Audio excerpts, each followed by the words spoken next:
Hey everybody, Jay here. Welcome back to the Homestead here. Homestead Jim and I, it's a new day. We're out in the woods, and as you saw, I ran out of time. I never got to pick up that wood in the last video, but I slept on this tree overnight and I thought to myself, man, I'll probably just leave it. It's not really in the way. But I said to myself, you know what? It's leaning.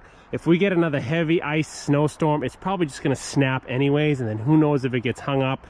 But I thought to myself, this is a perfect example of what a potential barber chair tree looks like. What a barber chair tree looks like, and I'll attach some photos, is when the tree legit splits halfway up. It's a very dangerous situation, and a tree like this, there's a couple things you need to consider.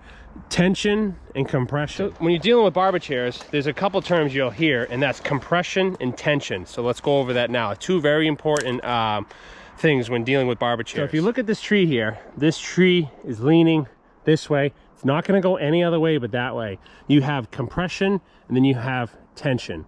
So what you have here is compression on this side, meaning when I cut into this side, the tree is going to want to close. That gap, that curve is going to want to close because there's compression on this side of the tree.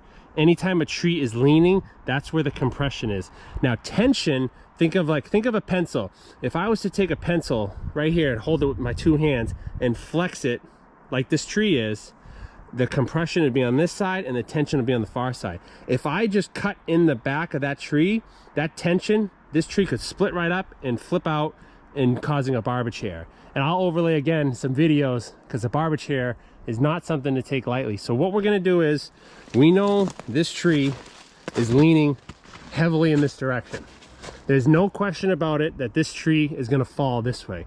So what we want to do is we're going to put a small notch in it. We do not need a huge notch in it. We're going to put a small notch in it. Then we're going to bore through, and then we'll rip out the back.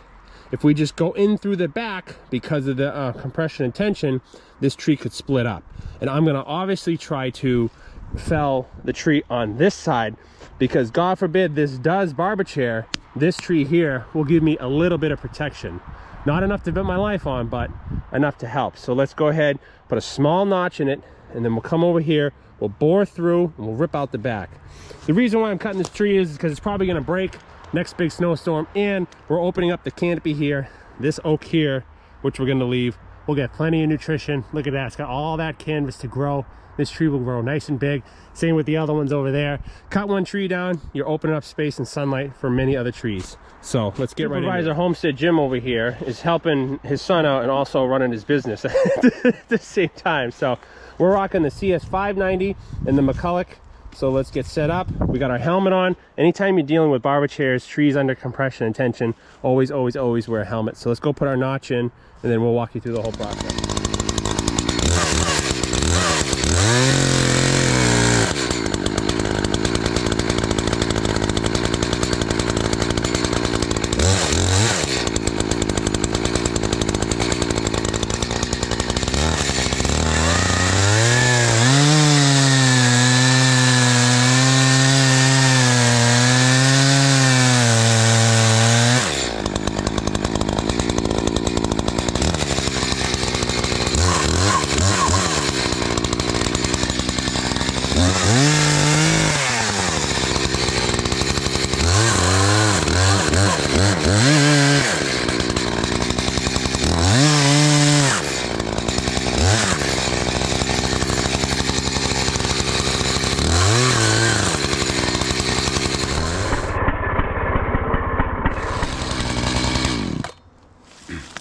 Now you don't need, especially with a tree leaning, with such heavy lean like this, you do not need a huge notch on this.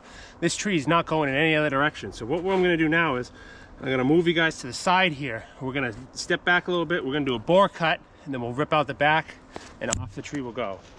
Sometimes these trees are particularly hard to get a good bore cut in because it's only probably a 8-inch diameter, and the bar itself is about 3 inches, so it's a narrow window there.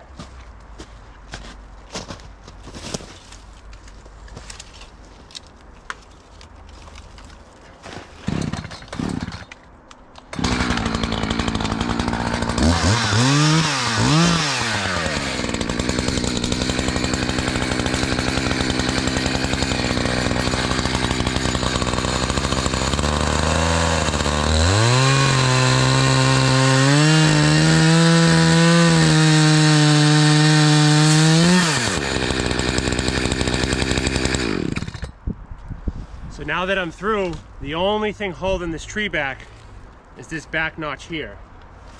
So in a case like this, we're gonna start the saw up, we'll just rip right out the back, this tree's gonna fall down. So let's reset you up on the camera here. Yeah, we have about 1.5 inches of hinge wood. So we'll set you guys up. This is legit, the only thing holding this tree back is that back strap there. Are you ready, Supervisor?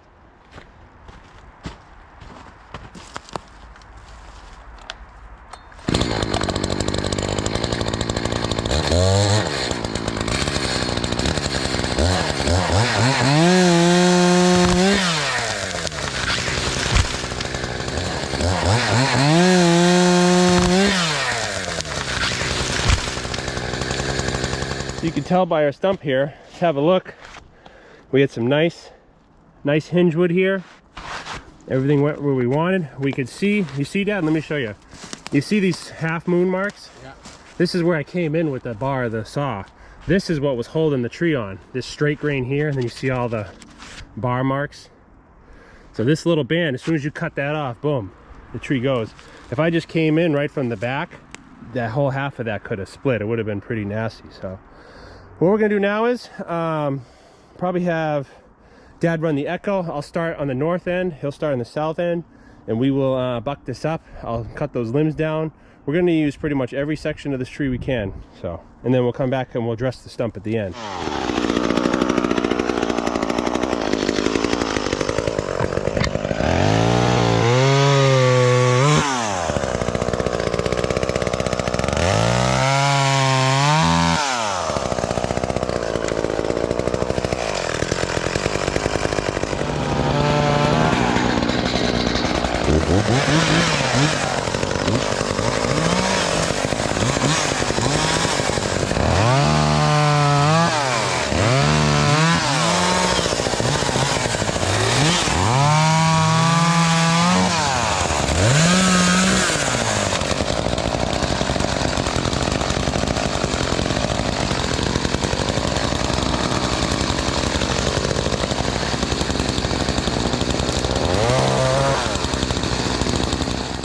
All right, folks, how you doing? Hope you guys are enjoying the video.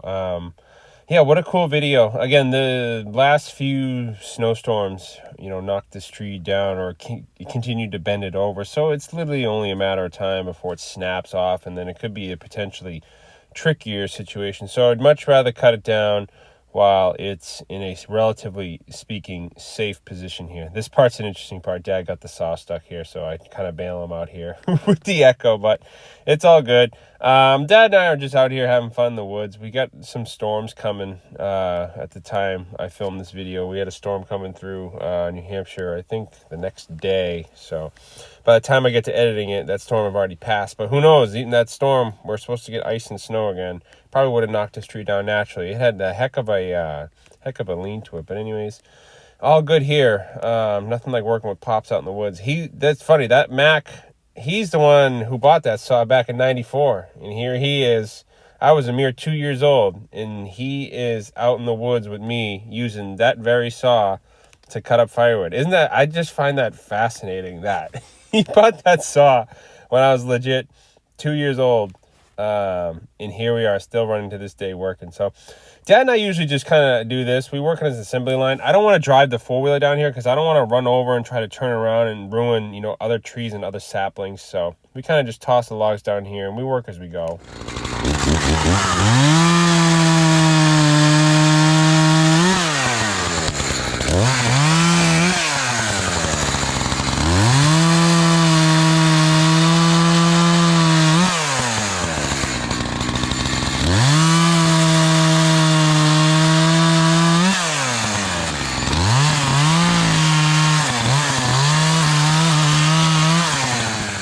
Tell you, that Echo 590 and that 490 and having the top handle McCulloch, you can get 99% of all your firewood needs done with those two saws. I'll tell you, that 590 and the 490 I can't speak enough of, and it's nice to have a top handle saw, nice and light. I've realized that I used to just do everything with the 590, and it's nice to just have one saw. I know sometimes multiple saws get complicated, but I'll tell you, having a top handle saw and then two medium-sized saws is a perfect combination for firewood. So as this stump goes here, we want to cut it so we don't interfere with the, we don't want to hit the other tree because we want to keep this other tree. So we want to come some down in here, right above where the two trees meet, probably right about this line here. And I like to cut kind of at a downward angle so water and everything can shed off. And then obviously with the sunlight, and the tree will scab over.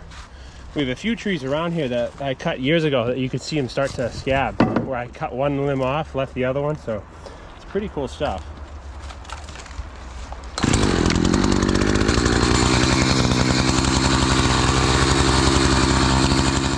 Contrary to popular belief, I'm only taking the one tree out of the two here coming out of this crotch here. The reason why is because the tree on the right, there's nothing wrong with it. The top's still intact, nothing's broken on it, and this tree already has its root system developed, and I guarantee you, I could almost bet money on it. If you cut that tree down to the right, let's say 10, 20 years from now, 10, 15 years from now, you would see the growth ring changes from the year, literally the year we cut the other one down. And I can go over that in another video, but the forestry is totally fascinating. I could talk for 3 years about it.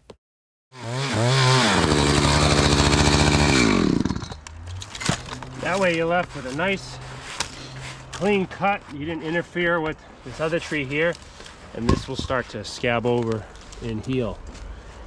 And all the nutrients and energy that was going into that tree is now going into this tree. And I guarantee you, if you cut this tree down 30 years from now, you would see the growth ring change from the day we cut this. I would almost put money on it.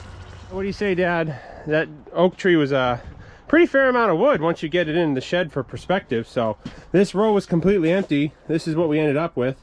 Again, this is outdoor boiler wood. This isn't conventional firewood. So again, anywhere from 20 inches to 30 inches, give or take. That's the size I like. Easy to handle, especially when it dries. So yeah, what do you think, Dad? Not bad, huh? Look at me. It's got me working today. Yeah, I got him working today. He's got the chaps on and everything. So thanks for watching, guys. Let me know what you think. God bless. Pops and I are always, it's nice to get out here, get some fresh air, cut some wood, get ahead of the game. So can't obviously complain there. So needless to say, thanks for watching. God bless, and we will see you guys out in the woods.